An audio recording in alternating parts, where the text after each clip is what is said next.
Scotland, I realized that I was working in the oil and gas industry. I spent over 10 years working in the oil and gas industry.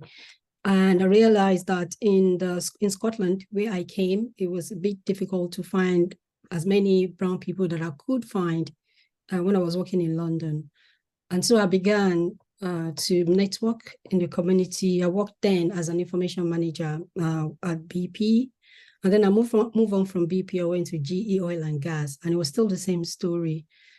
And because of the background that I have in IT, and I was able to job shadow some of my colleagues in London when they work on document control. When they were on holiday, I cover for them. So it was easy for me to wear a few hats in the oil and gas industry. In the oil and gas industry, when they say you're doing data, it's different from the outer world because you're looking at different set of data. It hit me when I left the oil and gas industry, but good for me. I have an IT background, so I could quickly catch on. Anyway, when I got to Scotland, I realized that not a lot of people are working in the field that I was working, and they could, but because they don't know how to, they don't have anyone showing them what to do and how to do it. And I started showing them, I started mentoring them, and a couple of weeks, months go by, and people were sending their wives to me, their friends to me, and I was training them. 3 of them about the same time, because there was a lot of jobs in the oil and gas industry, then lots. If you apply, you will get, even if you don't have any experience. And they started getting jobs, which now encouraged other people to come, join, and say, oh, they wanted me to help, and I was helping. And that went on for a while, and I changed. I was looking for a baby then, and then I got pregnant in 2013. I had my baby in 2014, decided to go for my maternity leave, and that took a year. I wanted to take a year out. I've been looking for a baby for a while. So when she eventually came, I decided that I was going to take my time. I'm not returning to work.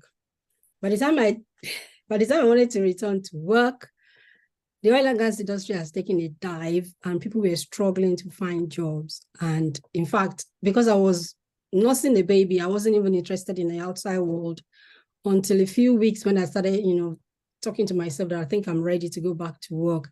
And then I started asking people what's happening, and they told me what happened and how bad it is, how people are being laid off. In fact, a lot of organizations have laid people off. A lot of Black people in Scotland have left Scotland to UAE to go and find job anywhere they can find job, as long as they're working. And that was what I had to do. I had to, rejig my CV, make sure that it's generic enough to go outside of oil and gas industry. And my first job that I got was in Glasgow. It was in Renfrewshire, HP. That means I have to travel. I live in Aberdeenshire. That means I have to travel every week from here to Glasgow to work, which wasn't bad because I was contracting. The money was good. I was happy. But it was taking a toll on my mental and physical health. Don't forget, I still have a child that is barely a year. And it tore my heart to pieces every time I have to leave my child at home to go and work. My husband was very supportive. If I at a point, he was asking me, "Are you sure you still want to work? You can take some time." I'm sorry to other people that are happy to do that. It's honest. I mean, it's just not me. I like to work. I like to empower myself. So I started working like that from 2015 up until 2019. I was traveling. I went to London. I went to Leeds, Manchester, Milton Keynes. I was traveling around because I was contracting. And then I was lucky in 2019, I met a Scot, an amazing man that's Scottish, when I was working in Manchester. And he asked me if I wanted to work from home. And I said, of course. And he said, I should have asked instead of traveling every week. And so before people even started talking about working from home, I've been working from home since then. So I had a peace of mind. I could relax, take my time, roll out of bed, start work, take my child to school. It was brilliant. And then lockdown came. And people were really frustrated about their jobs, what they were doing, why they are not able to find jobs. People were scared about their livelihood, why they have to, how they're going to get jobs now that, COVID was here. And I was also frustrated because I know I could continue to impact the life of others from home. I've been doing it and I became guilty that maybe I should extend what I was doing at home to other people. They could learn from it. And then I had one wonderful workshop. It was I thought it was going to be an hour. In fact, I was just being silly. Let's talk, Black people, wherever you are. My friends, I have contacts. So I invited them to a workshop. And we started talking, and people started talking about their frustrations, how they could not find jobs. Some people are working, but they're not doing what they would love to do. And right there, it took about 6 hours, that because we were not going anywhere. There was lockdown. People were just pouring out their hearts. And one of my very good sisters then joined the call. Her name is Ibukun. She joined the call and she contributed and she volunteered that, you know what, she is happy to join me. She's happy to work with me and let us push this forward. And then we started a partnership. She's going to do her own thing now. Then we started a partnership and we started rolling it out. And in between, the people that I have mentored in the past, people that I've supported in the past, and people that I've met at work started getting interested too. How can we help? How can Black and Scot? How can we put our skills together to help our people? We're frustrated that a lot of our people should be there, but they're really here. So what can we do? And we started working together and we decided to make it formal. And that was what birthed Black and Scot. So for everyone that is on this call that have heard my story before, apologies, but we always have new people. And what I've just done, I have 3 invitations in October, 2 in Aberdeen, 1 in Livingston, and I think another one in Edinburgh. They want me to come and tell my story. The same thing I've told you now. And the reason why they want that is because they know that Black, especially in Scotland, I don't know about England, I left England 10 years ago, especially in Scotland, we are not exactly being represented. They are struggling to find skilled Black people. And when they do find them, sometimes they move quickly. So they want me to start coming to tell my story so that they will know, these people can know that they are not, in fact, I've got another invite for Inverness. I don't know how I'm going to do that. It's a huge organization, but they just have an Inverness office. They just want Black people over there not to feel so isolated, not to feel alone, not to feel that they don't belong. And if they want to volunteer, of course, with us, they can do that. Having said that, we have an opportunity coming up the 30th of August. If you have not signed up, we're going to Sky. Sky, everybody knows Sky Telecoms, and they want to have us on their site on the 30th of August. It's good to have partnerships like that. So if you're looking for a job, early beginning, career switching in IT, in telecoms, cyber, whatever, let us know. We have spot for 30 to 40 people. Initially we said 30, but because registration was ongoing, they increased it to 40. So please let me know by the end of today if you're interested in going so that I can add your details there.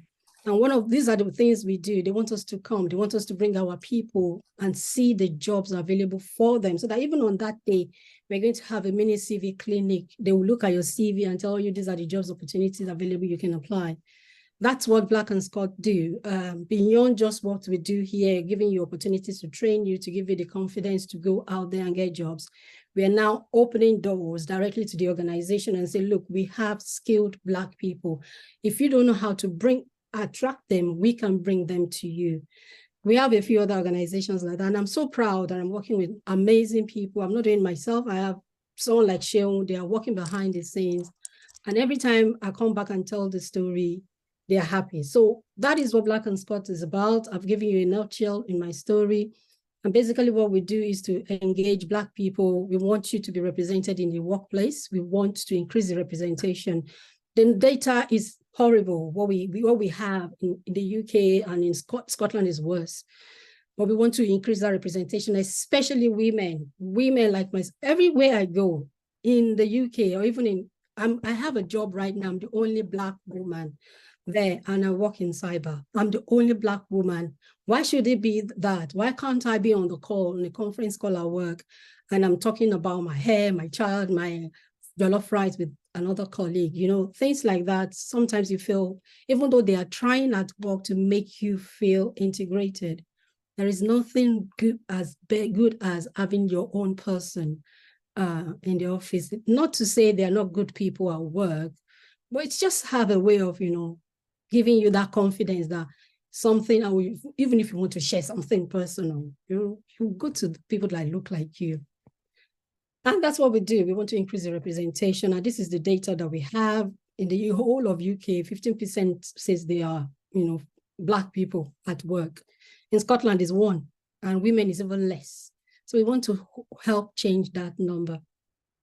And what we do is to do things like we do now. We engage people like yourself. We talk to you. We host events. We mentor. We also do fairs. We have a University of Aberdeen is asking us to come and do something in October, and Dundee as well. Oh, that reminds me, I need to contact Dundee.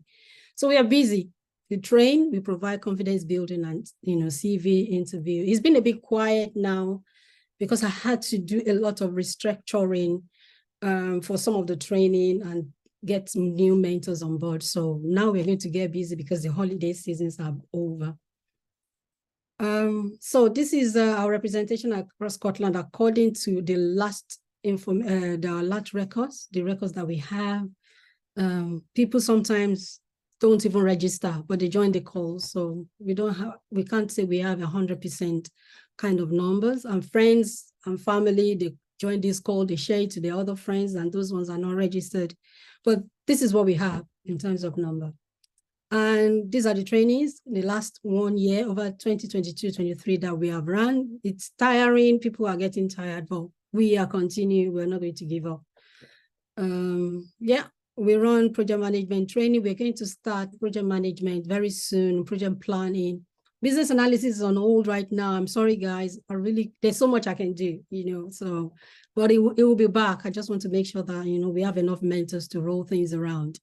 And of course, the cyber gap. We are trying to fill the gaps where we can in Scotland, in the UK, outside. And I'm very proud to say that even through this, our mentoring and our sessions, we have over 30 people that have passed the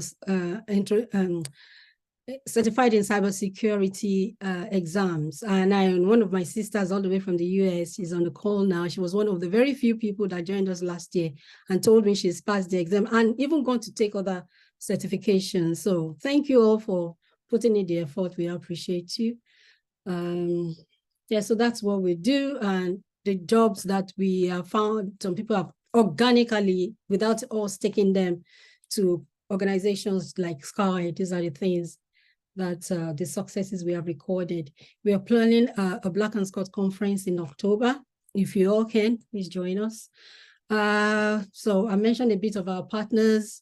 This is our team, people that are working with me. We now have some supporters on board, which is fantastic. National Cybersecurity Center and ISME are the one giving us access to be able to be cybersecurity essentials certified and assessor, and that would be amazing for us. I've got one part, I'm waiting for another part. If we get that, I'm going to be very, very happy, because then we will be able to put our GRC that we're learning today into real practice. And I say we're going to Sky, we've gone to BBC. We're now talking to STV. Hopefully they will come on board as well. About the City Council, I had a meeting with them and ASCO as well. These are our technology partners. So last week we signed up with the University of Aberdeen. So we're really, really, really moving forward. Things are happening. I want to make sure that this continues to happen for us. So that's about Black and Scot. If you've not heard this story before, this is us. This is what we do. And we hope that you're going to be part of us. If you would like to mentor, please join. Give me a buzz. I will definitely love to have you on board. If you want to contribute, let me know how you would want to contribute. Thank you very much. Last week we had Sister Abby George on the call about getting jobs in the civil service, and we want to keep on exploring all the opportunities out there. So having done that, I think I've taken enough time talking about Black and Scot. I'm going to introduce my very mentor tonight, and I think another one of them have joined, Kamal. Kamal is the SOC expert and is going to be taking us on a Sunday. He's told me it's going to be Sunday, 6 a.m. to 8 a.m. So if you guys are really serious about your SOC journey, you better start registering now. So I'm going to bring Sheung on. Sheung is going to take us tonight. Sheung I would let him tell his own story. But when he told me his story, I was really, really encouraged, because you can't say that because you have only been in the UK for less than 5 years, you can't find a job. He did it under a year. He's not only doing it now, he's now passing on the success. So I'll let him do the talking himself. And I hope that you will all commit to this journey, because I am not going to miss anyone. Like I said to the people that joined earlier, this is what he's trying to train us to from this evening, is what I currently do. I am going to be attentive. I want to soak everything on board, because not only will I be able to practice it what I'm doing, I'm going to start looking to get my exams done before the end of the year. So welcome to everyone. Sheung, you have the floor now. Thank you very much for all you are doing and your promise that you will be doing. Thank you so much. So I'll bring Sheung on now.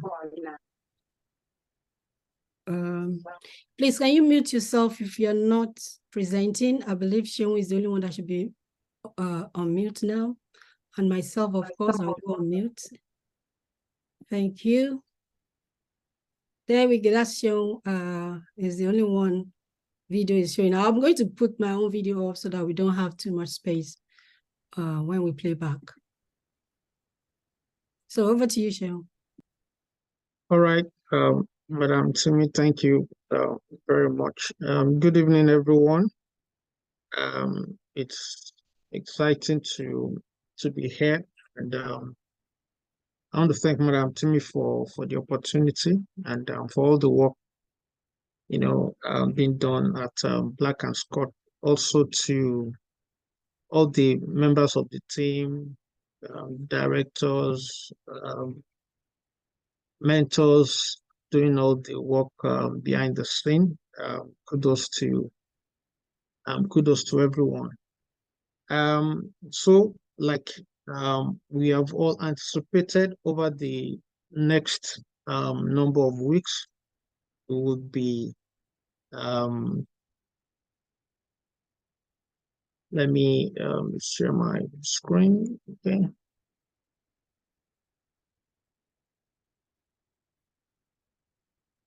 So over the next number of weeks, we will be taking a deep dive into GRC, cybersecurity GRC, governance, risk, and compliance.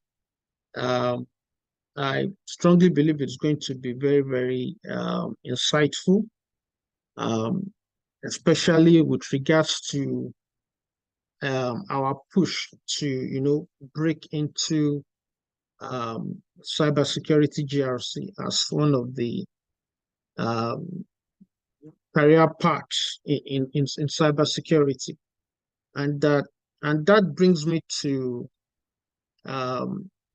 something I've been curious about, especially for those of us who have had the opportunity to, bag a certification, as part of our journey into breaking into cybersecurity. You've attempted the certified in cybersecurity or any other cybersecurity certification, whether it's OneTrust GRC certification, whether it's Google certification, whether it's IBM cybersecurity analyst certification. All these certifications are free. For those of us who have written these certifications or who have gone through this, skilling up, and especially that we've passed the exam, I'm just curious, what have you done about it? Okay, I'm aware that some have, written this exam in the last 1 month, even some 2 months, and you have passed. So I'm curious to know what you have done with the arsenal, with the weapon that you have in your hand. If all you have done is to, keep waiting for example, this cybersecurity GRC workshop to start, which is a good thing. I don't think you are doing enough. I would have preferred a situation where you have that arsenal in your hands, and then you are pushing forward with it. I would have expected that with you passing your certified in cybersecurity or any other certification in cybersecurity, entry-level cybersecurity certification, whether it's a paid certification, whether it's a free certification, I do not care. The fact is, you have obtained knowledge, you have gained knowledge. You are not who you used to be before you started that journey. What have you done with it? I would expect that you are moving forward with you know advancing your knowledge further. Certified in cybersecurity is just the beginning. Okay, even thorough cybersecurity professionals, you know, keep learning. Okay, so I will expect that you keep learning. So if you have decided to if your desire is to move into is to become a SOC analyst, for example, so what have you done? Okay, have you gone ahead to pick up a SOC certification? Not necessarily so that you can um, do the exam. No, that's not even my point, but you are gaining knowledge, okay? And this knowledge is definitely going to boost your confidence during interviews. So for SOC, for example, you have the CompTIA certified, the CompTIA cybersecurity analyst. I would expect someone who desires to go into SOC, okay, haven't passed certified in cybersecurity. To move into that, okay, move into that. There are tons of videos on Udemy. There are tons of videos on YouTube. There are tons of free books, even in my course study that, if you ask, okay, I can give to you on SOC, okay? Just keep learning. If your desire is into penetration testing or ethical hacking, after certified in cybersecurity, what have you done? Have you learned about the cyber kill chain, okay? Have you learned about there is a popular certification CompTIA Pen Test Plus, okay?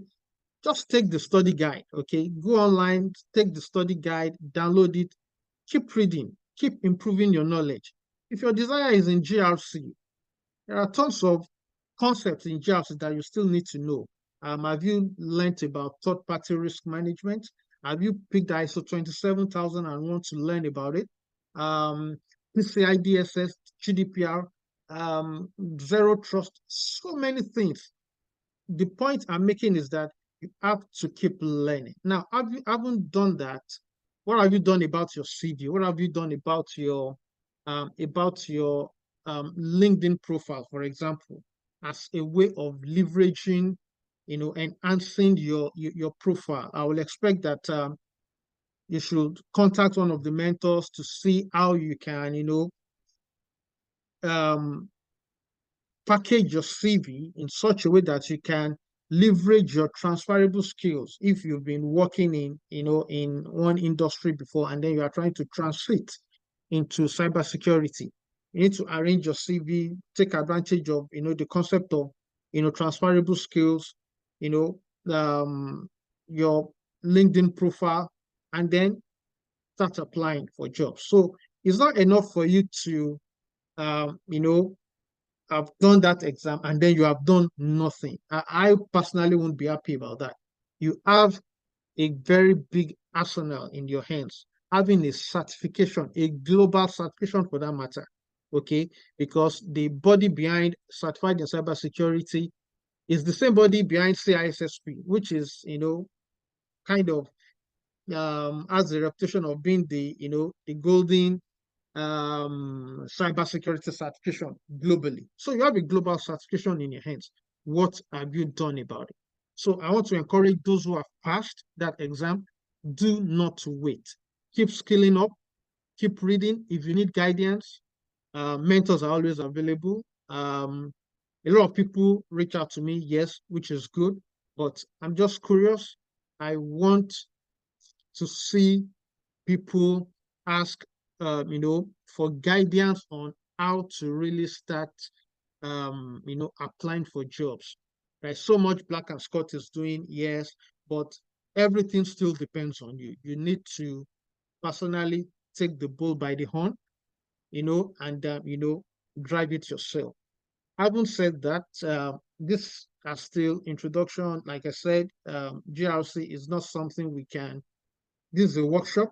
Um, it's going to take us a number of weeks, so we can use today to lay some background. I didn't know I was going to talk about my story. I think I once shared it before in a previous um, presentation, but since Madam Timmy has talked about it, let me just also use this opportunity to share my story. I was in banking for years back in Nigeria, and at the point I had always wanted to move into IT. There were years I spent about 13 years in banking, and there were times I would take up, CCNA, and then I would dump it again, and several times like that. Um, but at the point, I really decided to start taking real actions, and I spoke with a lot of people. I wanted to go into website development, and one of the people I spoke with, told me that at this stage, by then, I'd worked as a branch operations manager. I was a business manager of a branch. He said at this stage that IT has grown such that for someone with these years of experience, I really do not need to start from the scratch. Okay, there are opportunities where I can transfer my skills and move straight into a kind of mid-level, associate level, uh, you know, um, in cybersecurity. So he introduced me to cloud computing, cybersecurity, and I think those were the two. He told me to research it, but I fell in love with cybersecurity. And so that was how my journey began. I wrote the security, CompTIA Security Plus, and then I also wrote ISACA's Certified Information Systems Auditor, that's CISA. But I also did one thing. As I was doing all that, I was leveraging LinkedIn. I was connecting with people that were in cybersecurity, both, people of, I will say, okay, my age in quote, and then also cybersecurity leaders, top consultants in KPMG, in PwC. I was connecting with CEOs of, you know, cybersecurity consulting firms. I was connecting with CISOs, Chief Information Security Officers of, and LinkedIn, people are, will naturally want to, so one of the people I connected with, some of the people I connected with, if I discovered that they were leaders, I will send them a note and request for mentorship. And I identified two that were owners of their companies. And I told them, okay, this is who I am. I'm trying to translate, and that I would love to be mentored by them. And they were willing to. These are, CEOs of companies. Okay. So I was giving them my progress when I wrote my CompTIA Security Plus and I passed. I told them, every one of them, everyone I said that I requested for mentorship. When I did my CISA, I already told them that after completing my CISA that I was going to start to apply for roles. So when I passed my CISA, fortunately, I told them I was now going to start applying for roles. It was natural for those who were owners of their companies to say, oh, let me see your CV, just send me your CV. I sent my CV to them. And interestingly, the two of them gave me an opportunity to join the organization. I had to choose one. Literally, I got two roles in the same week. Okay. I picked one and I joined, and that was how my journey into cybersecurity began. When I moved to the UK, I decided that I was not going to do any other thing than look for a cybersecurity role. I thought it would be very, very easy. Yes, because I was getting interviews, I was being called and all that, but somehow, probably once they hear that my last role was in Nigeria. By the way, in Nigeria, within 2 years, I was able to move I was able to work with 3 companies within 2 years, including another bank. Okay, I left my initial bank as a branch operations person, relationship management. I worked for 2 consulting companies, and then found my way into another bank, in Nigeria before moving to the UK as a cybersecurity professional. So in the UK, I decided I was going to concentrate on getting, a cybersecurity role. So many interviews, but fortunately, unfortunately, I'm very sure that what rings a bell with a lot of us. But eventually, okay, I guess it was within 3 months, 2.5 months precisely, I landed my first role in cybersecurity. And Madam Tim has always talked about something, cybersecurity gap, which is, it's not something we talk about in Black and Scott alone. It's real. There is a gap in cybersecurity in UK, in Europe, in America. There is a gap, and it is real. Okay, but the point is, as big as the gap is, okay, especially for entry-level people who are just trying to break in, what you need to distinguish yourself is your skill, your skill. So in interviews, you won't be asked to demonstrate anything. The only thing you got to demonstrate is what you've written in your CV that you can do, and then your ability to sell yourself. Okay, we are talking about risk management. You need to, actually show and demonstrate that you know how to conduct a risk assessment.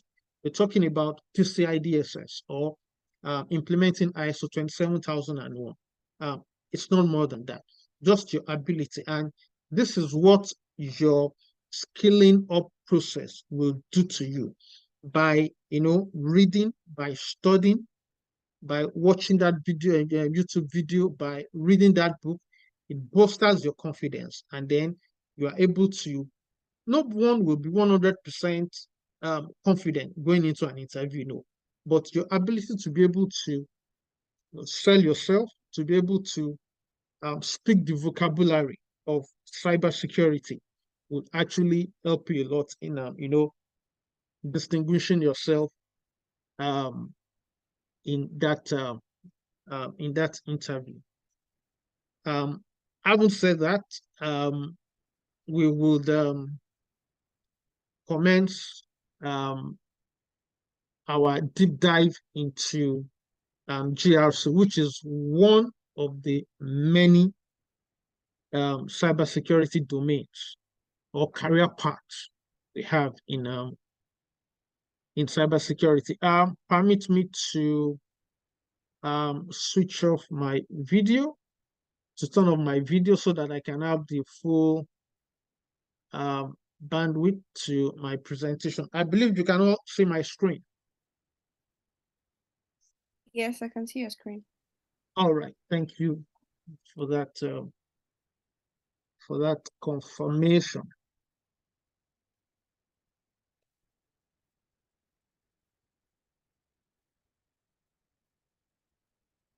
All right, so cybersecurity GRC, we'll be looking at it for a number of weeks. We are going to be learning a lot of stuff. We are going to be doing lab exercises. We planned to also do some live projects. However, because of time constraints, we won't be able to inculcate that into this workshop. But what we will do, we've already started discussing this with Madam Timmy, is to do live projects after this workshop.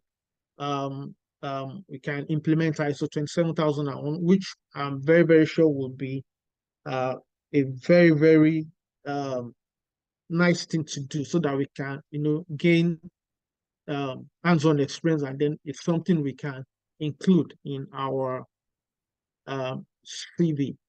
So this is a snapshot of what we'll be looking at in this workshop. An introduction to cybersecurity governance, risk and compliance. We'll be talking about security policies, which is one of the bedrocks of cybersecurity GRC. Of course, frameworks, standards, and regulations. We'll be talking about a number of important, we can't talk about every one of them, but the key ones, which is, one of the things you can do to have an idea of the things you should be learning about is to go to LinkedIn or Glassdoor or Indeed, search for information security analyst, GRC, and look at 1, 2, 3, 4, 5. I'm very sure you will see some recurring roles, some recurring responsibilities, so to speak, in this ads. I'm very sure most likely if they want you to be working on data privacy, they'll mention GDPR. Okay. If you'll be managing an information security program, you'll likely see ISO 27001. If you see these things recurring, those are the knowledge you should be gathering. Okay. If you see ISO 27001, if you see managing, if you see conducting risk assessments, if you see third-party risk management, okay, probably responding to questionnaires or managing the entire life cycle of, the supply chain, managing supply chain risk and stuff like that, okay? Those are the things you should be studying as part of your skilling up. So we'll be talking about frameworks, several frameworks, standards, and regulations, the key ones that are very, very common as far as cybersecurity GRC is concerned. Of course, risk management, risk assessment, from identification to analysis, to evaluation, to treatment. We'll be doing everything about this, including some lab scenarios. IT auditing and compliance is a big component of GRC. Then we'll be talking about some GRC work domains, trying to make you have a feel of what working as a GRC analyst entails. And of course, emerging trends and breaking into cyber security. So what are the course objectives? Okay, I expect that at the end of this, you will have, understand the significance and what will be your role in GRC as far as modern cybersecurity strategies are concerned. Learn to develop and implement effective security policies. We'll be developing some security policies even within this workshop. And of course, like I said earlier, frameworks, standards, and regulations, which are critical aspects of cybersecurity. We would have acquired skills in conducting threat intelligence and risk assessments. Understand keyword domains within GRC, and then we'll also explore strategies on how you can break into cyber security. So today, I hope we'll be able to finish part 1, which is an introduction, which is probably the shortest part of this workshop. All right. A minute, please. So you are allowed to signify if you have a question, probably as I'm talking, something drops into your mind, whether it's related to what I've said or it came as a result of what I said. I think you should be free to signify, ask a question. If it's beyond me, I believe I have enough seniors in the house to bail me out. So that won't be a problem. So what is GRC? GRC is one of the domains in cybersecurity. It has also grown to become a key career path in cybersecurity. As a matter of fact, there is an ongoing debate, even though I usually don't like these debates because they kind of cause divisions within the cybersecurity industry. There's an ongoing debate that for security leaders, what I mean by security leaders are, for example, CISOs, for example, Chief Information Security Officer, who is usually, the C-suite level security leader in any organization, especially medium to big organizations. What degree of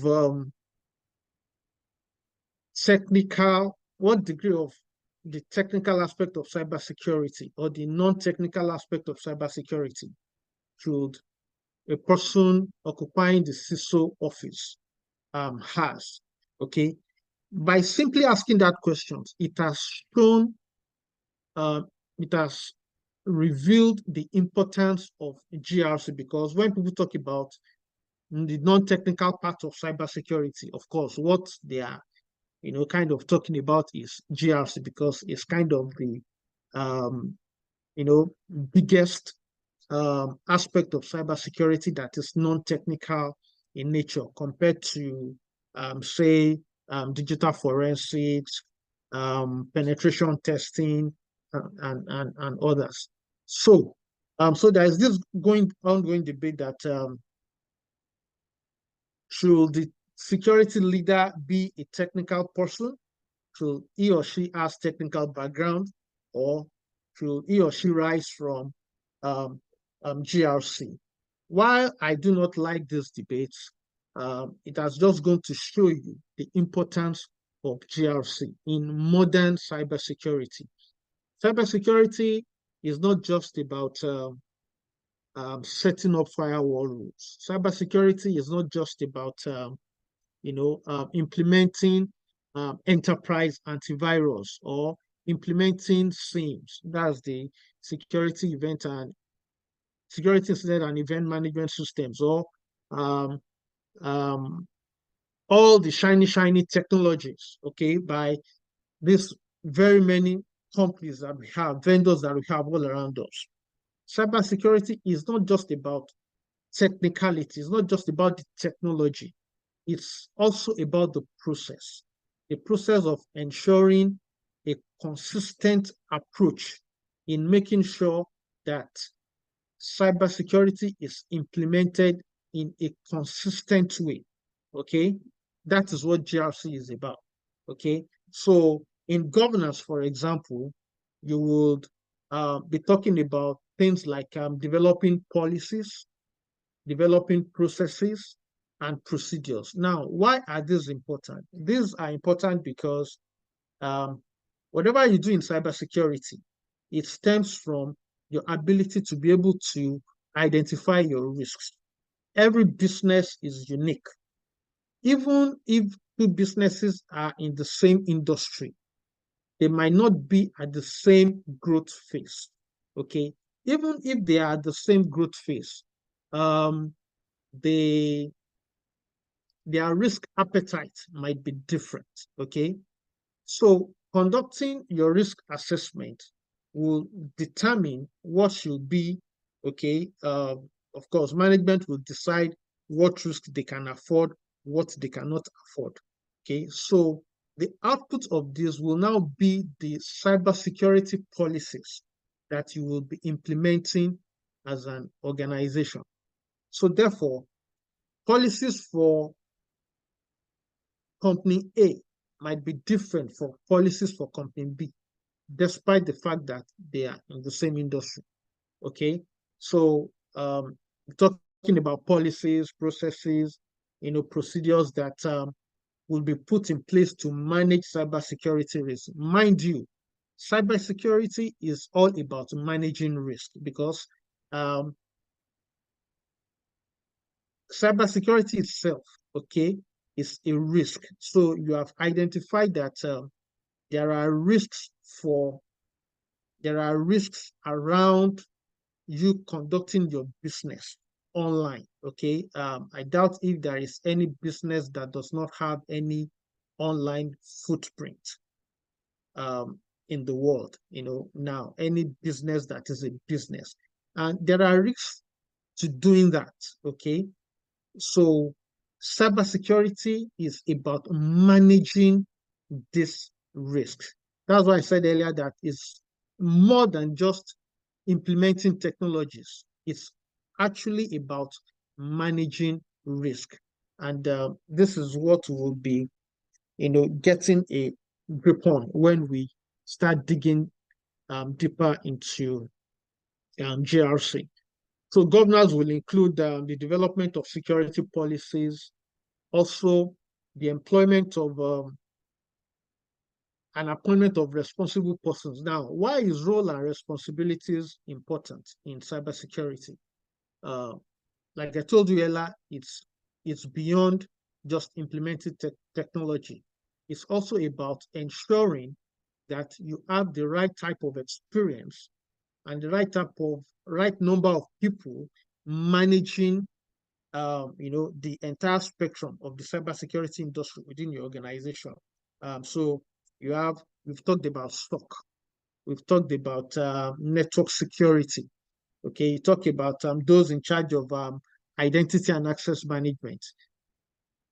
Governance is about ensuring that if your organization that your organization needs people in this role, and then that you are able to find the right kind of people, the right kind of experience, the right kind of people with the right kind of experience into these roles. That's also one of the things you'll be doing, in governance. And also the establishment of governing bodies. Now, when we talk about governing bodies, there's something called business IT alignment in governance. So what business IT alignment in governance is about aligning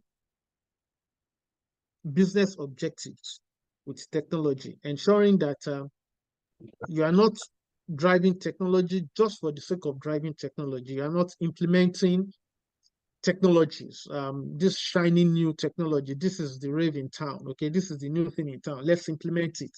This is what company A has done as far as AI is concerned, as far as artificial intelligence is concerned. We also need to do it. No, okay? You need to ensure that, because you're actually spending money, okay? You are spending resources, okay? And, in business, you must ensure that your investments are actually bringing in the right return. So it's not just about implementing technology. It's about ensuring that the technology you are implementing is driving business objectives, okay? And cybersecurity is a component of technology, okay? So it's important that cybersecurity also aligns with the business objectives. So by setting up governing bodies, for example, so in big organizations today, cybersecurity has become so important that big organizations like banks, insurance companies, oil companies, okay, they have a risk management committee in the board, okay, and this risk management committee, okay, in fact, there are even some companies that have, cyber security risk management committee on the board. It might not be a full-fledged committee, but they will have a member of the board who has an idea about cyber risks, because ultimately the business owners should be the risk takers. Okay, so if everything comes to show, okay, it is the business owners that will be accountable. Okay, so that is where the issue of governing bodies comes in. It's one of the things you'll be doing, in governance, ensuring that these bodies are in existence and that they are being administered appropriately. Of course, risk management involves identification, assessment, prioritization of potential security risks to an organization's assets. That's the how in GRC. Um, uh, One of the key things you'll be doing as a GRC analyst is managing risk.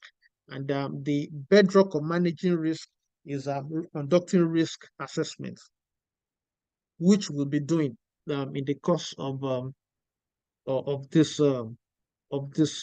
workshop. And of course, compliance. So because of the critical nature of cyber risks, okay, there are so many regulations and standards that organizations must comply with. Some are voluntary, some organizations don't even have a choice, okay? So for example, the GDPR, the GDPR is a regulation. We'll be talking extensively about it when in part 3 or so, when we start talking about standards, frameworks and regulations. The GDPR, once as a business, you are handling a personal data that belongs to you, an European citizen or a citizen of the United Kingdom under UK GDPR, you do not have a choice. You have to comply with that regulation, okay?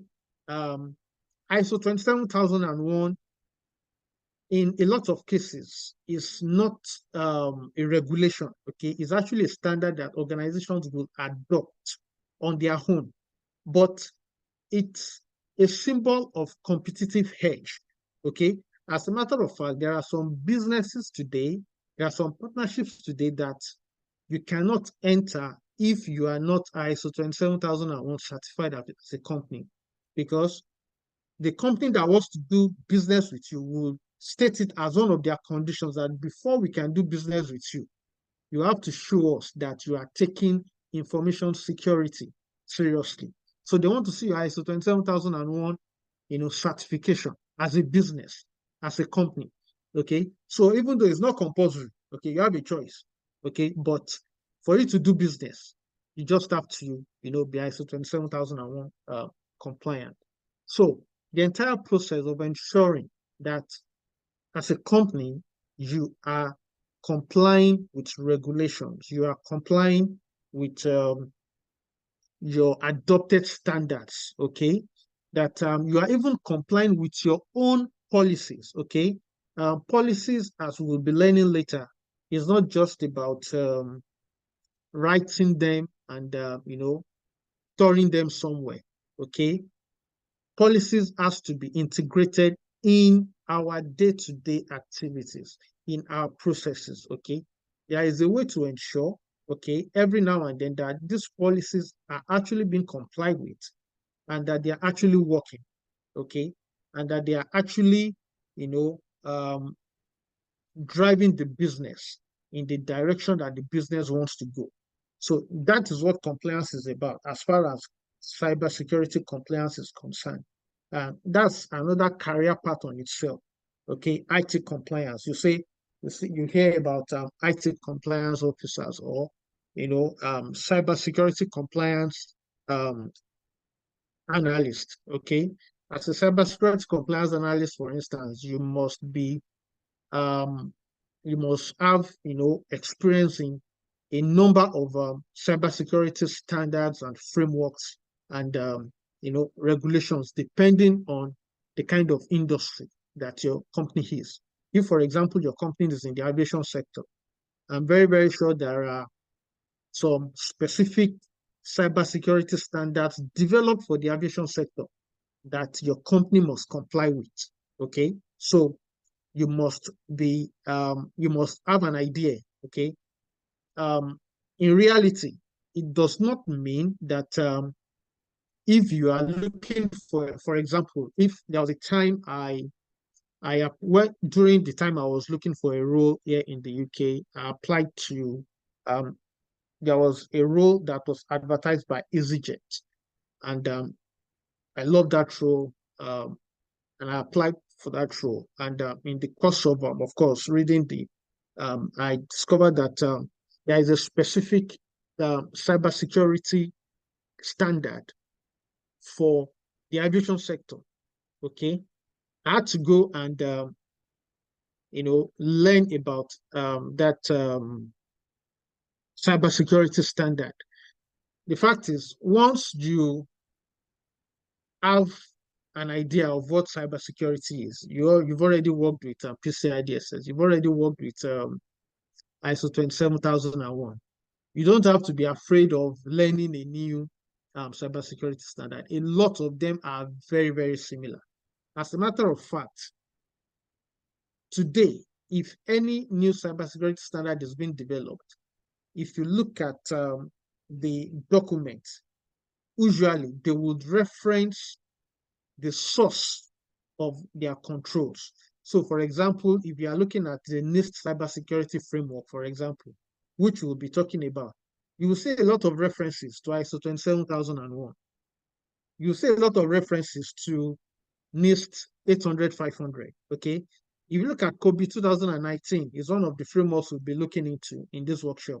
You'll see a lot of references into the CIS control, okay? The CIS controls.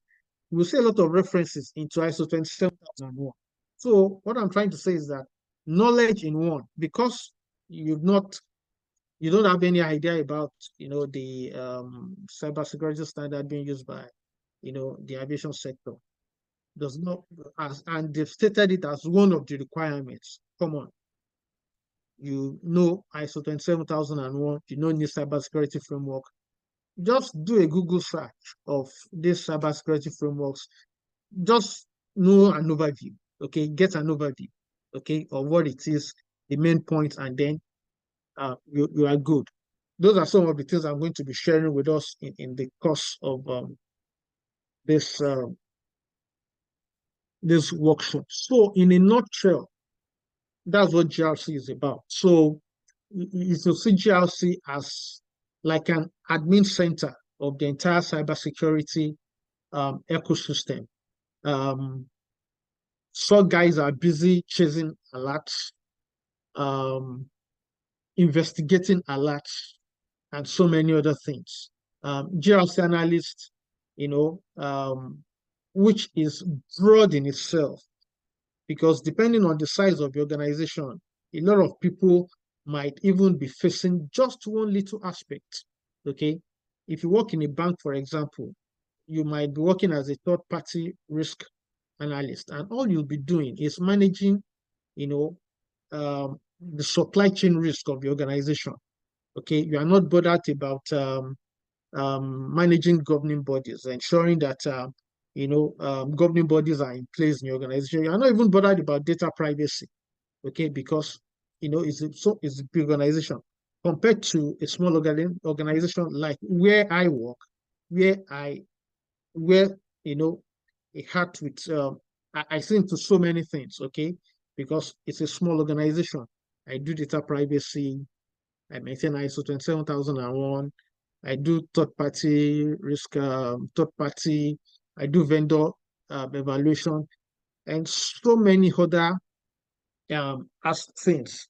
I manage penetration testing, negotiations with vendors and stuffs like that. So in a nutshell, CGRC as like an admin center of the entire cybersecurity ecosystem, where you'll be doing things around governing the entire cybersecurity operations, the information security program of the organization, ensuring risks are being managed, and then complying with cybersecurity standards and regulations.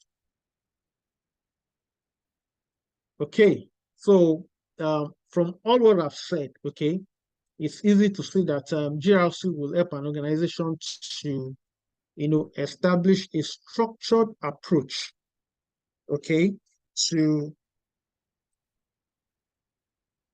cybersecurity. Excuse me, please. To cybersecurity, okay, provides a framework for aligning security strategies with business objectives, which is what I've talked about earlier. Increase operational efficiency, optimizing time, resources required to manage cybersecurity risk, and improve collaboration and communication between different departments, stakeholders, and helping to ensure that everyone is working towards the same goal of protecting cyber or protecting against cyber threat. So security governance activities will include risk management. Okay, I think that should be. So this is a kind of a picture. Let's say a picture tells more than 1,000 words. So you can see GRC at the center, and so many things that there are several of these pictures out there that would that are represented in so many ways. Okay, so you see strategy management, business process, policies and procedures, performance management. Metrics is another aspect of governance. Okay, so there's a popular saying that what you can't measure, you can't improve. One of the things you'll be doing in GRC is measurement. We call it metrics. Okay, so there are instances where your company might need to start to measure, cybersecurity activities in form of key risk indicators or key performance indicators. Okay, developing dashboards that will ensure that merely looking at those figures, those results, we can easily pinpoint where your weak areas are and where your strengths are, and then you can start working on your weak areas. Risk management, control activities, and audits. So I think I mentioned all this earlier. These are some of the things you will be doing in cybersecurity GRC: conducting risk assessments, developing policies and procedures, managing the entire compliance system, ensuring that organization complies with relevant regulations, frameworks, and standards. Auditing and control, validating that implemented controls are working correctly and that compliance requirements are being met. And monitoring and reporting,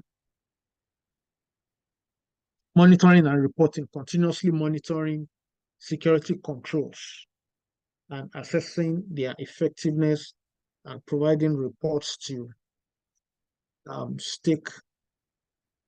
stakeholders. Okay, I've also included some, questions, some quiz, so that we can, as we move on, we can test our understanding of what has been taught. So here is a question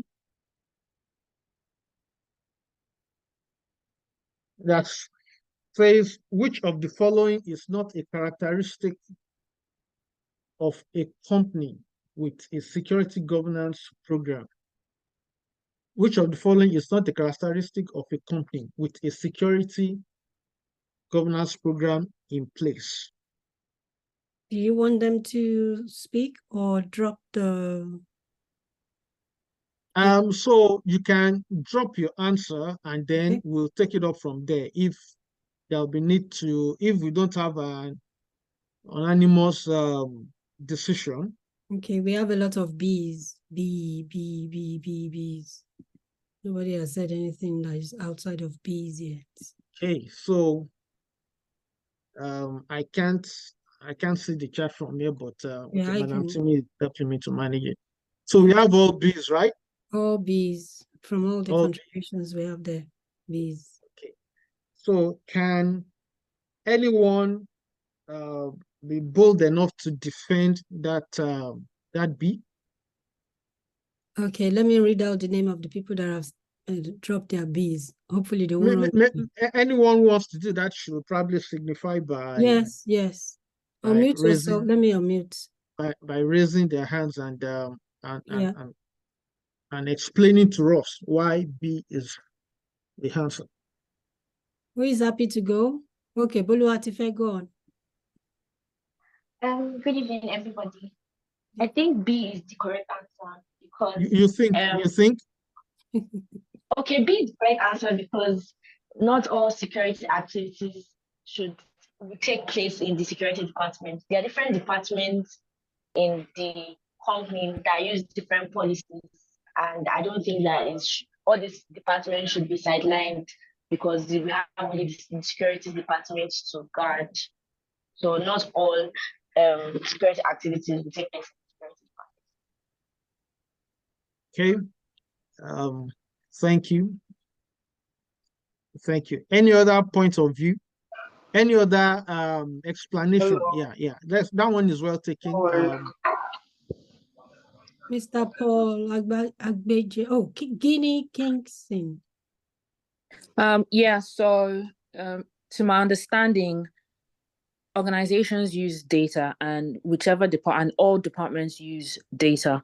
So when it comes to security, the whole essence of security is the CIA triad is confidential, integrity, availability. And if every department uses data, it needs to be in compliance, and everyone needs to also be involved with security, from board members to awareness, with staff members to the lowest level. Everyone needs to be involved in some capacity when it comes to security, and all that is factored in a security governance program and policy as well, to my understanding. That's just the layman understanding, but generally that's the idea. Yeah, that's beyond the layman understanding. Thank you. Thank you. Yeah. And there's So another person okay. with their hands up. Adironke. Okay, we'll Okay, take so that as the last person. Yeah. like the other people have said that security activity takes place all over the organizations in each department. So the point of having a governance program is to ensure that there's synergy in how the security activities are controlled and managed, to ensure that each department is aligned to the overall security objective of the organization. And then also looking at the other options in the question, they are clear characteristics of companies with security governance program in place. All right. Thank you. Thank you. Okay, hold on, please.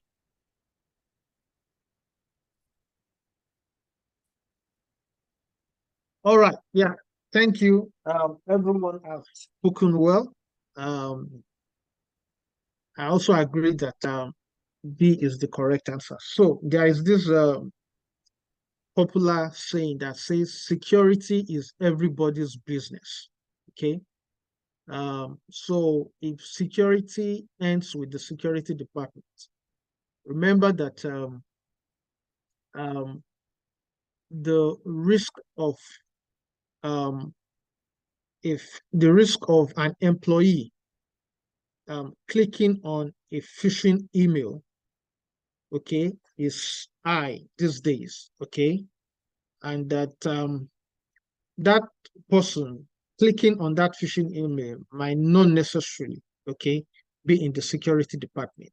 It could be anybody, okay. So when we get to policies, we'll be talking about the importance of ensuring that our policies are well disseminated. Okay, that's going to be one of the roles of those working in GRC, because it's standard practice to ensure that policies of the organization are tailored to the audience and that they are made available to the audience in a way that it makes the audience to be aware of such policies. So security, if all security activities takes place within the security department, what that means is that security is working within a silo. Okay, in a company with a security governance program, which is all that I've talked about and even more, as will be revealed to us as we move on in this workshop.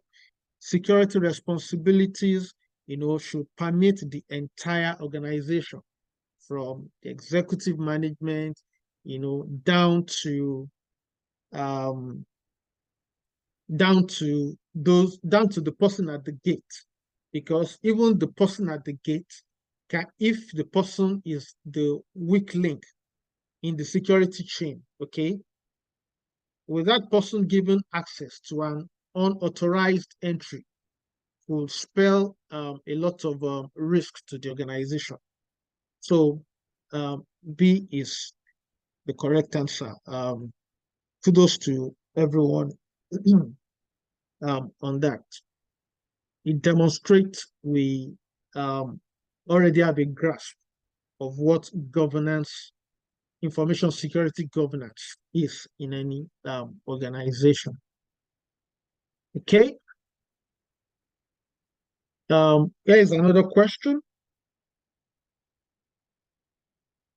Which of the following is the most important factor for an information security governance program?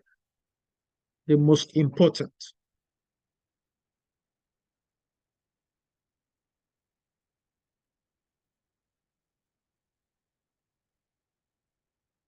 Do we have answers pouring in? Yes, we do. We have Okay. A's. We have A's. A. Okay. I have A. A. Yeah.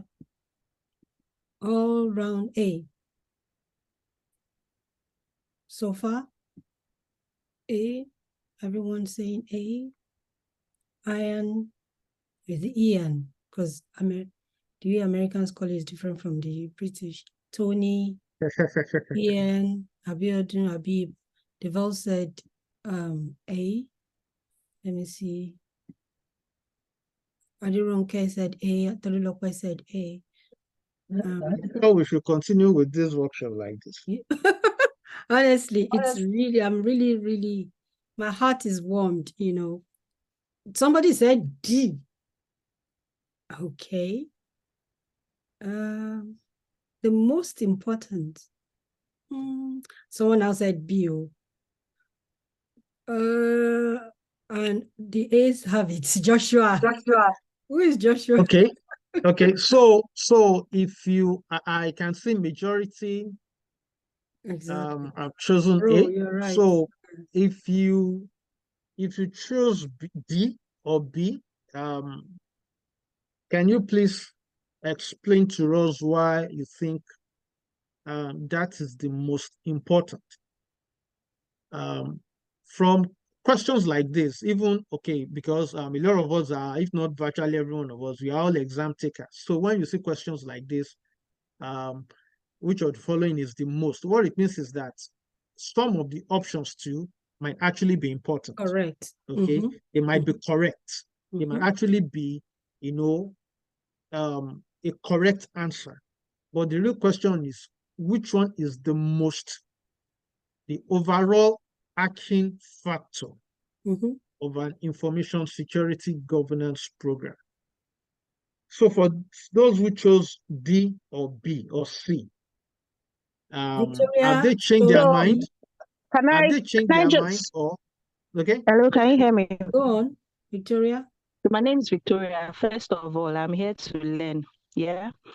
I agree with A, and maybe, well, to be sincere, I chose D because you were Okay, now you're now a Dalek. just now Okay. that We can barely hear you. cybersecurity is not just Okay. of people. Your Hello? network was a bit flawed, so we heard Sorry, only Dalek. I'm out and about. So I was saying that you just explained how cybersecurity is not really one person's business, so to speak. And I think it takes everybody to move it forward. Did you hear me? If you Yes, don't we can hear hear me, you. if you But at can't the hear me, same I can time, type it. at the same time, the We most can important factor for the we info can somehow sec, hear you. We can somehow hear you. Okay. I think because she said she's up and about. Okay, okay. I think I get your drift. I think I get your drift, Mhm. and I've noted that. I'll talk about that. Okay, Any so other dissenting? Any other? Boluwatife said B. Okay, so why B? While all of them are seeming to be correct, I feel B is most important because there's nowhere to draw their framework from if it's not globally accepted, because that means anybody can just do whatever they want to do, create frameworks, whatever frameworks they want to create without it being globally accepted. Okay, So that's why I chose B. okay, Those are the only okay, two answers outside of B, okay, outside of A, sorry. Everybody else is A. So the two conflicting answers, I've just okay, given you their reasons. okay. So we'll take one explanation for A. Can Okay. anyone Let me see, explain to us why they've chosen A? Just Mr. one. Mathematics, Anthony, Rowe, Joshua, if they are not, if they're available, please can you, Rowe has got his hand up. All right, good evening, everyone. Good evening. So, looking at the most important, so for every organization, they would have their own business strategy on how do I want to achieve what I want to achieve, whether it's financial, whether it's environment, whatever goals the organization is set out to do. And so, chief among doing this, when they consider cybersecurity risks, will be to ensure that whatever security risk I'm taking, either I'm taking it from generic or from the recognized professional bodies, it must first of all align with what I am doing out, what I'm setting out to do as a business organization. If it's not, then I'm going to have issue even implementing it and selling it to people within the organization. Okay, I get your drift. Yeah, thank you. All right, so Thank thank you. And Joshua?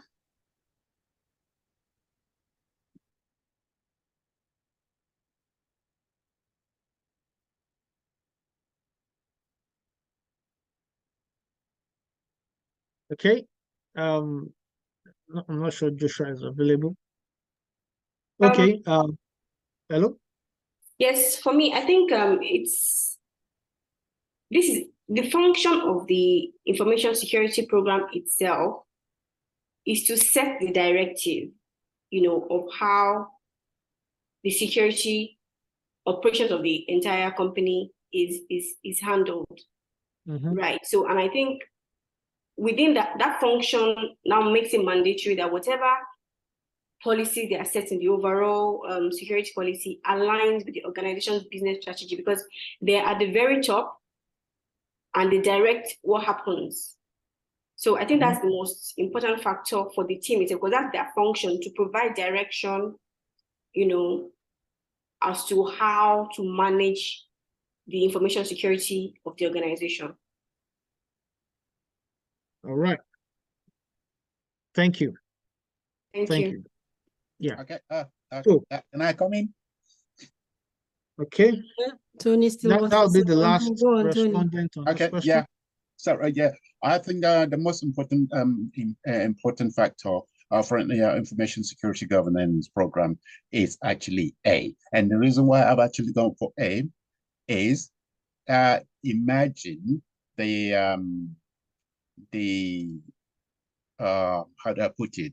The punishment or the fine the organization is going to be subjected to for not complying to the security architecture of the organization. An infringement actually will cost the organization dearly. So I think first and foremost, the information security has to align with that of organization business strategy. If not, it will cost the organization serious problem. All right, Mr. Tony, thank you. Okay. All right. Go All right. on, Let me let's go on now. take it up from here. Okay. So just like I said before, all the 4 options are important in any information security governance program, like we described, what GRC is about. So when you hear information security governance program, it's not just talking about the governance aspect of it. It's talking about the entire information security program itself, which will entail, of course, roles and responsibilities, policies, risk management, auditing, compliance, the entire spectrum of GRC, even including the technical aspect of cybersecurity, including your technology implementation, your antivirus implementation, your asset management, your incident response. Okay. Excuse me. Your incident response, your compliance activities, everything around cybersecurity, your business continuity strategies, your disaster recovery planning, and all those stuff. Okay. However, you'll recall that I mentioned something about business IT alignment. Every organization is first of all a business. That's one thing you should know. Okay. Every organization is first of all an enterprise where risk takers, we call them entrepreneurs, okay, business owners, have pooled resources together, to take a risk in order to obtain a profit. That is the summation of any business. Forget cybersecurity, forget finance, forget legal, forget operations. That is the overarching objective of any enterprise. Okay. So what that means is that everything else we do from there on should lead us in the direction of we making a profit. Now, I'm trying to break it down so that it can actually, sink in, in a very, very relatable way. Everything else, forget cybersecurity, forget IT, forget. Why do we invest in IT? We invest in IT, in technology, because we believe that IT will drive productivity, and then productivity would lead to more profits. That's the essence of IT. So it's not in IT itself. IT is a means, okay? The end is making a profit. And that is the business strategy. That is where the business strategy leads, okay? So with that explanation alone, okay, the essence of our information security program, which is one of the many programs in the entire organization, okay, if cybersecurity is just an aspect, you have legal, we have finance, we have operations, everything driving the business towards making a profit, okay? So even our information security governance program should align with the organization's business strategy. All the other options are also important factors. Okay. Talking about someone said that you have to derive your framework from a globally accepted risk management framework. Yes, but what will inform the choice of the framework we are adopting? It goes back to our strategy, to our aims and objectives. That's where it starts from. Okay. For example, when we start talking about risk management, we will be talking about inputs and outputs. Some of the things we do as an organization stems from what we have identified as our risks. Okay. It is the output from our risk assessment that will determine what controls, what treatments we'll be putting in place, okay, to manage the threats and the risk and the threats that we have identified. So while it's important we promote a risk-aware culture, very, very important, okay, our information security governance program will definitely address regulatory compliance. That's very, very important, okay? And our risk management framework should be derived from a globally, accepted, should be from best practices that are globally known, okay? That's important. But all this stems from the fact that they must all align. If they do not align, okay, then there is no business in the first place. So A is the correct answer to this. I think this should be the last question, I guess. Okay. So which of the following is any question? Which of the following is an immediate benefit of having well-defined roles and responsibilities from an information security perspective?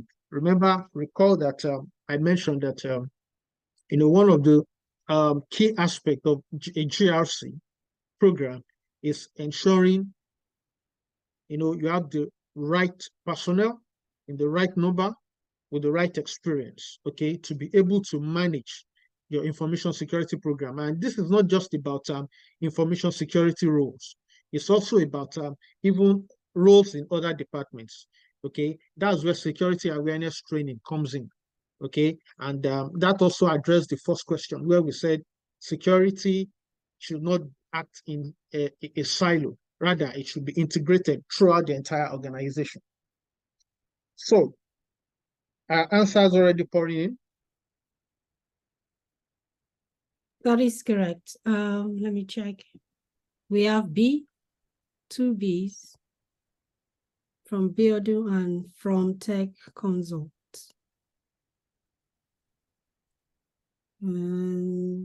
Tony said D.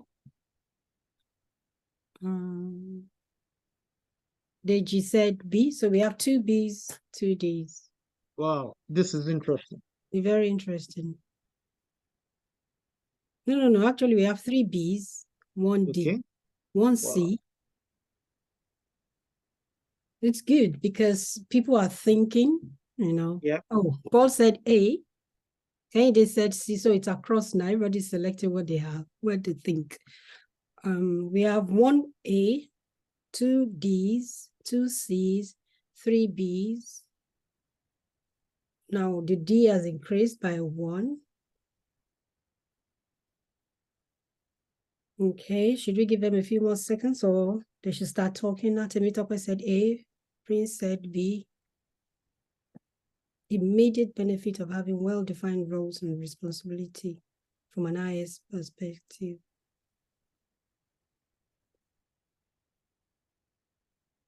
Okay. All right. So since we have disparate responses, just signify you want to talk, and then you can state your choice, your answer, and then you can defend it. Tony, let's go. First of all, it's a tricky question, so I'm actually not sure of my answer, but I went with the C option because it just immediately it translates to having well-defined roles and responsibilities translates to implementing segregation of duties, which is actually, I think, it's a control on its own. So that's why I went with that option. Okay. All right. Segregation of duties made sense to you since we are talking about roles and responsibilities. I get it. Thank you. Can I go? Yeah. Okay, can I go? Yes. Okay, I've chosen the option D because from the question, which of the following is an immediate benefit of having a well-defined roles? Underline that well-defined roles and responsibility all boils down to accountability, and which actually portrays my bottom my selection. Accountability. Everyone has a defined role and responsibility to the organization, and at the end of the day, it's just like ISO 27001 is all about accountability. Okay, can I go, please? Yes, please. Yes, please. Anyway, Yes, Tony. I chose B, and the reason why I chose B is if everyone knows what they're doing, everything will flow easily. So it's going to be well structured, and all the things that you plan to do will flow because you know what you need to do. And that's going to be the pedestal of every other thing. And apart from information security, in every other organization, that will apply as well. That will be the pedestal of everything going forward. That's why I choose B. All right. Thank you. All right. All right, this is Can I Ian. talk? I've been raising up my hand since. Abiodun, Oh, yes, you have been. Yes, you have been. Yes, I chose B because looking at the question, it talked about immediate benefit. And if everybody knows their roles and responsibility, process is able to flow unconditionally, clean. Without structured process, you can't have better accountability. If your process does not flow, you can't even implement segregation of duties. Neither can you adhere to security policies.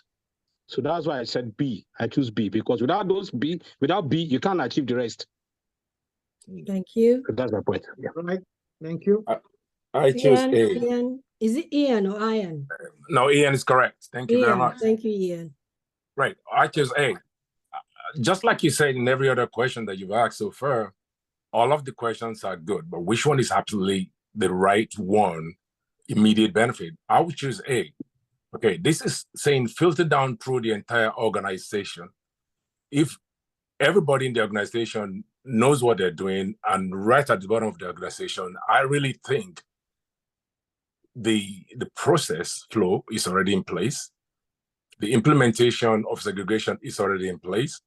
And there will be better accountability because if you know what you're doing, even if it's just by the virtual fact that you, how do I put this? You just awareness of security is enough for you to be able to understand what it is. That's why I chose A, because I think filter through the organization, this will promote business continuity, promote profits, and we also promote people knowledgeable, being able to pass down information to across the board. And every other thing will fall into place. Thank you. Thank you, Ian. Thank you. All right. All right. Interesting. Very interesting. Interesting responses. Interesting responses. Do you I'm still glad want about more all those responses? We responses. still have two hands up, Prince Adi and Habib. All right. Prince, go.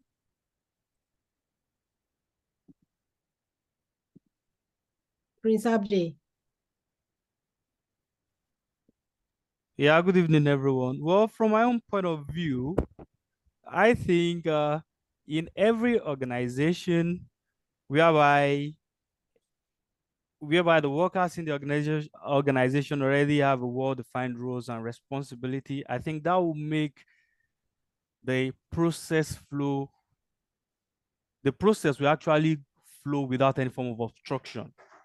And we all know that in every organization, the aim and objective of the organization is to make profit. So in any aspect, if there is any form of role whereby probably those in that department are not performing their task up to expectation, there will be a problem somewhere. And the aims and objective of the organization will not be achieved in that kind of situation.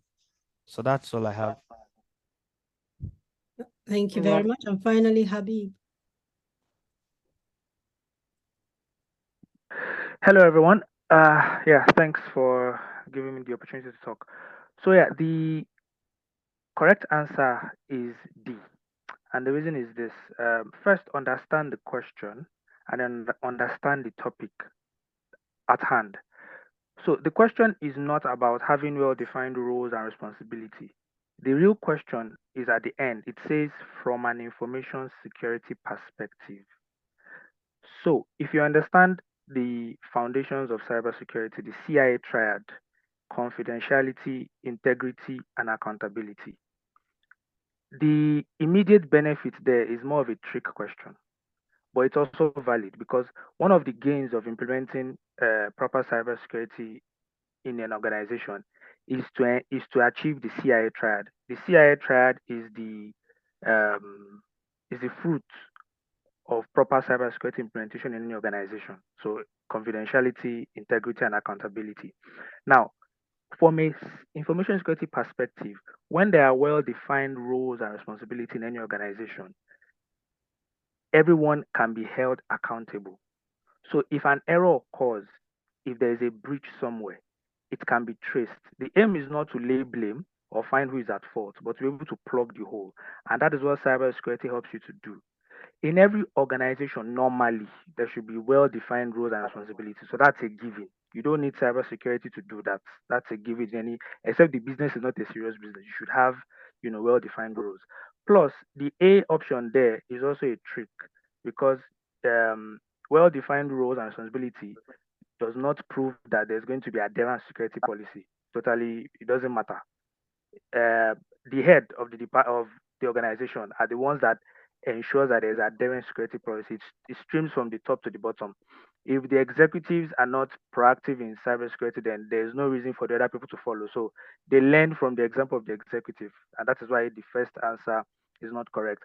For the other two answers, B and C, that should be the normal standard in any organization. So that's not even a question at all to be answered.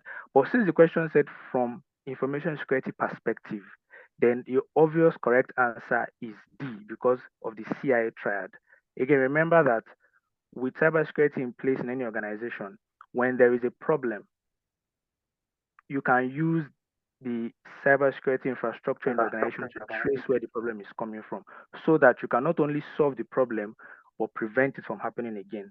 That is a point of accountability. So that's why the correct answer is D. Thank you. Thank you. Thank you very much. Over to you, Sean, because really this is very interesting conversation for me. Thank you. All right. Thank you very much for all those who responded, responded, and for all those who defended their responses by talking to us. Yes, I agree. It's a very tricky question, especially if you are just getting to understand what information security governance, okay, which what information security governance is about. Like I said, was it in first? I think it was the second question that once you identify that the question is tricky, okay, the next thing you should do is to look at the question again and look at the pivots. Okay, what are the pivots in this question? Okay, and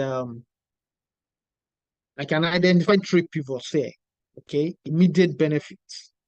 Okay, roles and responsibilities.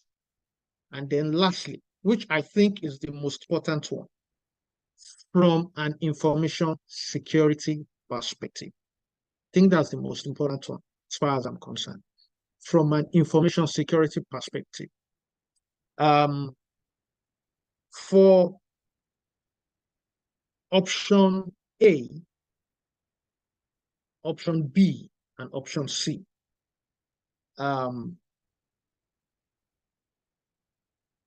if you break down those options, you will see that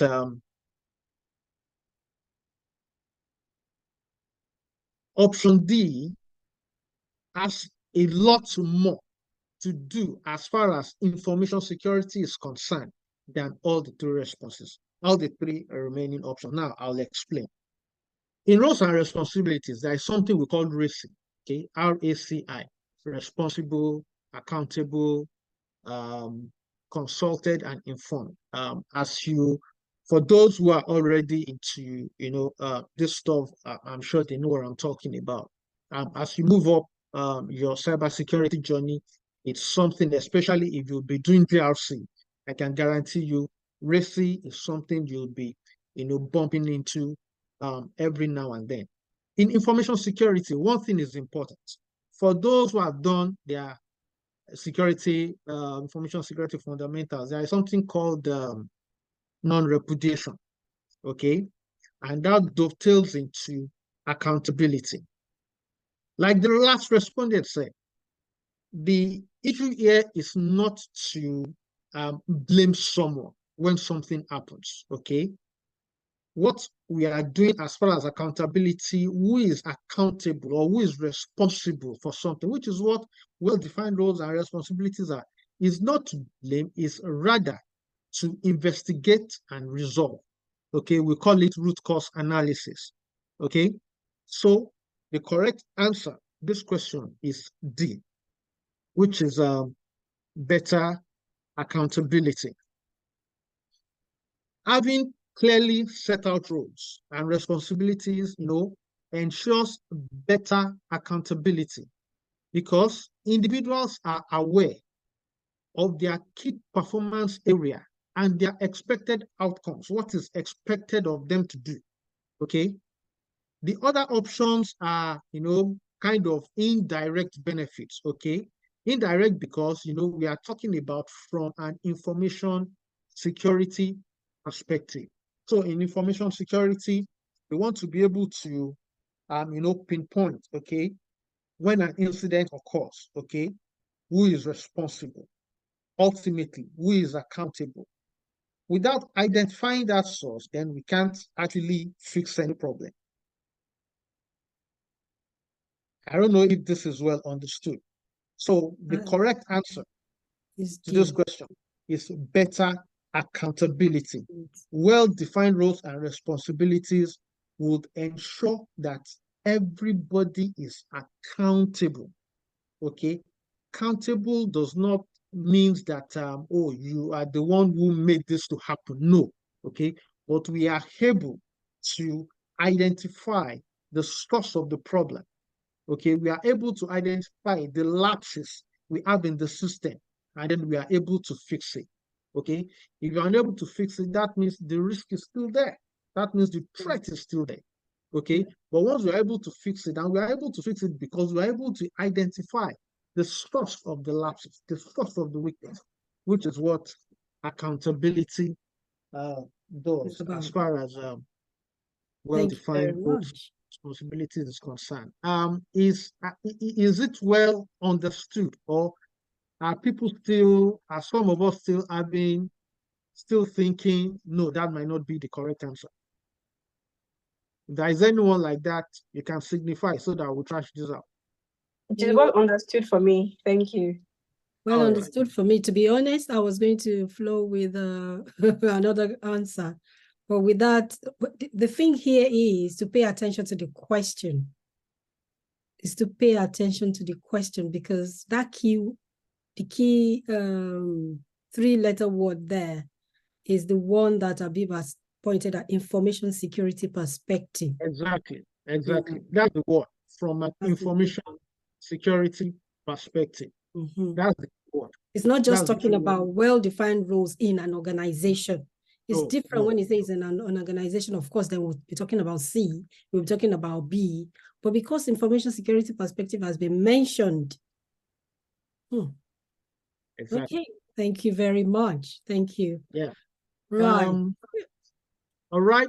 I think that brings us to the end of part one. Like I said, we would be by the time we move on into more technical aspects of don't let me call them technical so that I don't scare. To be honest, GRC is not technical at all. Yeah, you know, people are always more you know, analytic and idea technical. of okay, what's I don't want to do anything technical, you know, and all that. So that's why I don't want to scare people. Okay. GRC is well, there are technical aspects of it, but not technical in that sense. Okay.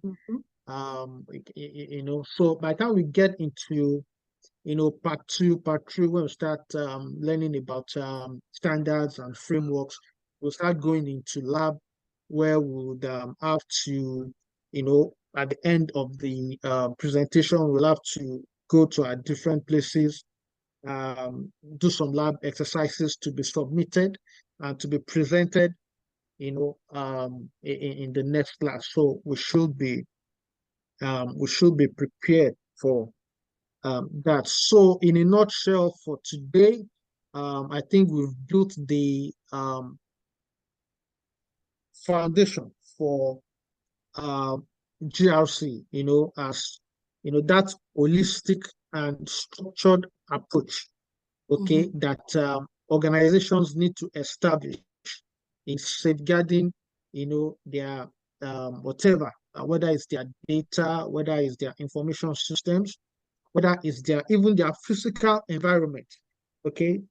Excuse me, from asset management to access management to, you know, need to ensure business continuity during a disruption, which is something we'll be talking about later in the workshop.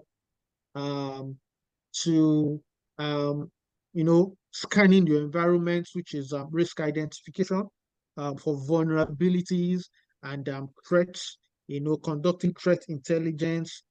All those things are the foundation building of any cybersecurity program, which will now determine, okay, what do we need to secure? What tool do we need to get? What kind of network security tool do we need to get? Do we need a SIM, or we can do without a SIM?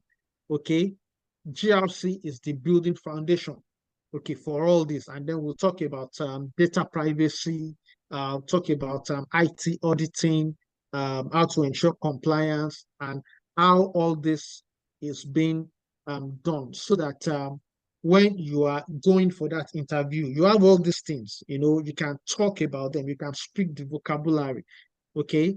Nobody, even as a mid-level professional in cybersecurity, nobody will ask you, from my experience, okay, it's all just about defending what you've stated in your CV that you have done, okay. Hiring managers will look at your CV and say, oh, so you said you know about ISO 27000. Can you take us through the process of implementing ISO 27001?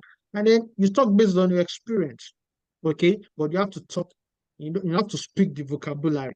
That's what impresses the hiring manager, that yes, you know, he or she knows what he is talking about. So the next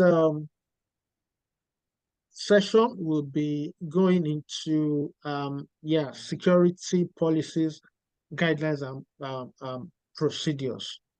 So thank you very much, Madam Timmy. Thank you. Thank you to everyone. Thank you, Sheung. You have really given me a very good foundation. I know these things in practical. I am just one of those lucky people that are working my way from top down. I haven't gone through the training before, but I'll do it at work. This is what I do now. So now giving me the background is amazing, because now I am confident when I go do that exam, how to apply what I know and what you are training us. I really appreciate this. A couple of days ago, I was with the mentor that took the session for how you can get a job in the civil service. And she told me that this session that we are having now, starting from today, somebody in the US is charging nearly £7,000 in UK money for it. And then on discount, at the discount rate, you're going to eventually be paying like nearly 3,000. It's a marketing gimmick. I understand how that works. So she's charging like £3,000 and we are charging only your time. And of course, the time of the facilitator, who is an amazing mentor and supporter and mentor in Black and Scot. I can't do anything myself. And these guys, in fact, they are the one pushing the wheels. I am just only looking at the windscreen to make sure that we are not colliding. So I want to say thank you to everyone. You have been amazing. We still have 66 people on the call. I'm just going to show you. I took a screenshot. I took a screenshot just when we were at 83. See, and it was just when he was giving the introduction. 83 people joined the call, which is, to me, tells us we're doing something right. We're not just doing something right. People are staying all the way through to learn, not only to learn, to begin to build a career. And if you are patient, if you're really patient with us, if you walk through this process with us, we know that eventually you're going to be getting the jobs. I know quite a number of you on the call have taken your exams for the foundation, which is perfect and fantastic. Now we're building on it, on the theory. And then beyond this, we're going to be giving you the hands-on for you to understand what you need to go out there and do. And I know that by the time we will finish this session, the CV session might just be something we need to look at as well. And then we'll start building your confidence to go out there and look for the job. It's a process. Just trust it. It's a process that eventually you will catch up on. So I really thank you all for your time. Appreciate all the kind comments that you're leaving. John said, or is it John? I'm not sure which one of them. I'm trying to catch up on all the messages sent to me directly and the one on the group. Habib, I know that Habib was on the call, but I'm not sure if he's still there. He mentioned something which was really something I wanted to call out. If Habib is quite keen to join in supporting the mentors, I'll really be happy to talk to him. So thank you very much. If you check in the chat box, if you are not already on our WhatsApp group, I have posted the link to the WhatsApp group into the chat. You can click and join so that we can be sending the information about the next sessions to you. We also have a dedicated WhatsApp group for the GRC. First thing is to move you to the cybersecurity group, and then you can join the respective GRC or SOC group. Like I said, the SOC group is going to be coming up in September, but it's going to be on a Sunday 6 a.m. to 8 a.m. We have labs now, which is good, so you can do your hands-on. The mentor joined, I'm not sure if he's still here. Let me scan. And he's quite happy to start taking the classes in September. So please, if you're ready, join the group. I will be passing the information across to you as we go. So thank you so much. Once again, I'm going to say thank you to Shehu. Shehu has never said no ever since I've met him for everything that's got to do with Black and Scot. He has been an amazing support. Even if I send him a message at midnight, he's responding. I don't know how to thank you, but please, you guys need to unmute and say thank you, because he's the only one that's going to do this by himself. He doesn't have anyone supporting him. He's going to be driving this job, flying this plane from now without non-stop, all by himself. Is the pilot. So I wanted to say a big thank you and appreciate him. Thank you so much for all your time, for your dedication. I know this is Friday. Some people want to go and do La La La Fridays. It's Friday evening on the summer day, and everybody just wants to get out there and have fun, or at least go home and rest. So thank you so much. I appreciate you. Thank Thank you. you. It's gonna be Jagun night. Thank you, Thanks, Mr. Shehu. Professor Is that Shehu. Rotimi? Thank you, Mr. Shehu. Thank you, Mr. Thank you, Shehu. I know it was God Rotimi. bless. Thank you. God bless. Bye. Yeah, I didn't say anything, no. Oh, it's Ro. When I saw Ro, I said, this must be Rotimi. When you started talking, I said, this must be Rotimi. How are you? Thank you so much. You're welcome. So Rotimi, you must finish this session. You must finish this course, because I'm going to grab you. That's a dialect moment. I can't hear you. Your network. You've gone to Dr. Who's this you. Check your chats. I Selma, already how are sent you you? some chats. Sorry? I didn't hear you. Jimmy, thanks for your time too. Thank you, Anthony. I don't know most of these people. It's just that you're not putting on your camera. Thank you very much. Thank you. Thank you. Thank you. Thank you very much. We know you now. Where are you? Are you in Scotland? Glasgow. Glasgow. Felicia's cousin now. Anthony. Who? Felicia. How are they? Oh, it is. Yeah, you got a job. You got a job. Thank you. Thank you for joining. When he told me he got a job, it wasn't funny or not. I was screaming. Congratulations. Congratulations. Thanks. There's a lot to learn still, but yeah, I mean, you got a job. So I'm really keen. I'm really keen to see how you develop in that role. And I think this GRC session will really help. it is, because basically what I'm doing now, we've had some conversations, everything you guys have said here now, because now that I'm actually doing it a 365 integration and migration of a tenant. Okay. So now I have to now deal with security policies on Microsoft 365, anti-phishing, anti-this, anti-impersonation, and all that stuff. So you see that it's all about accountability. So I can't miss this session. I intend to run it to the end, because now I'm just doing implementation. At some point, it's going to be service delivery. Security standards. You are doing everything yourself. Yeah, I am. Besides the UK. I have I think I have a service introduction playbook. Let me have a look. I'll see if I can share that with you to help. Okay. Yeah, it's not much. It's just how you're going to introduce the service into production. Everything helps, because I'm going to be calling you guys or messaging you guys, because I need that help eventually. Yeah, that's the whole idea, because what you are learning now, somebody will be quietly reading and learning also on the group. And then when you bring it here, it's going to be helpful, as long as you anonymize the name of your company so that people don't think you are putting out the name of the company out there. We can all learn. I really appreciate this. In fact, the thing I have learned today, I'm taking to work on Monday, because I have a workshop on Monday that I'm driving, and it has to do with policies. It has to do with policies. And I want to insist that there's going to be some accountability, because I need to define. I've defined it, but nobody wants to take ownership. You're going to have to make them take ownership. They have to, because that's the only way we can do the governance thing. Yeah. Thank you very much. Thank you so much, everyone. A lot of people are still on the call. Is it that they have what would I say? I'm learning from your conversation, so I'll stay here till you go. Okay.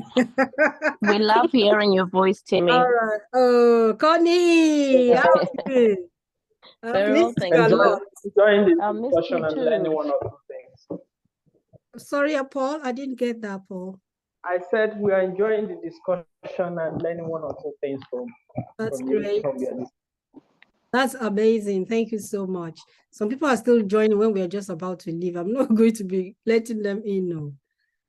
Okay, so thank you very much. Please, if you have not joined the group, I don't think people are joining. Mima, excuse me, Ma. Yes, How about the SOC training? Is the link to register out, or are we going to be notified on the group? I will notify on the group. Please bear with me. Almost everybody have gone on holiday. I'm the only one that is holding forth. Thank you. I will create the website master is actually waiting for me. I'm the one that needs to do something about it.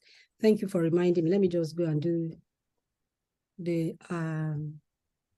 it's 8 o'clock, guys. So thank you so much. Thank you. Have a good weekend. And please, if you haven't joined the group, I'll put the link there. Join the group. Let us continue with this conversation. and invite your friends as well, because although the session is recorded, but it's always good when you are live on the call, so that way you can learn. Our partners, I forgot to mention CSEC, our partners. They really were, they're giving us some free tickets. Oh, I totally forgot. There are some free tickets to go see the InfoSec World in Manchester. 5 tickets. If anyone is interested, please let me know. I'll post the information also on the group. We are enjoying their being, the partnership with them now. They are really keen to, support us. And one of the mentors, one of the guys, the zonal coordinator, will be joining one of our groups here to also give us some of their, to share some of his own experience with us too. So someone said they are interested, so please ping on the group. Just remind me that you're interested so that I can send you the tickets. I know that one of our directors is definitely going. Well, I need Black and Scot people to also go. Please represent Black and Scot so that send your name so that I can send their names across. All right, Timmy, thank you very much. Can I ask you a question, please? Yes, please. Okay, please, I know some of us, right? Someone like me, it seems like I've been waiting the entire week, all right? I mean, it's like I just want to dive into the whole process and very quick and get a job, all right? I'm impatient about it, So I'm just asking, is there like like a workbook, maybe if someone can share some for some people like us, okay, to actually read during the week, all right, just before the Friday comes in for us to come into, the whole class and everything. Okay. So you want Sean to share the workbook or the presentation so that you can review before the class? Yes. I will check with Sean. That's Sean's, he's left the call now. Oh, he's still on the call. Sean, what do you think? Do you want to send a PDF copy of your presentation? Yeah. Sorry, what was that? Sean has gone. I will ask him. And you can also remind me. Yeah, to me. Yes, please. I think instead of Shane, actually, instead of bothering Shane to send his workbook, I think the best thing is to actually give it as an assignment to all participants to actually go online, YouTube, read up before the next session. Thank you. That's a brilliant idea. Thank you. Thank you very much. The topic for next week was security policies and procedures. So please go. It's plenty. There's plenty of resources on security policies and procedures. So please go. Just do a search. Read. Use your GPT chat or whatever chat. Get some chat GPT. Get some good knowledge about it. Then when you come to class, it's easy for you to flow. I know what it is.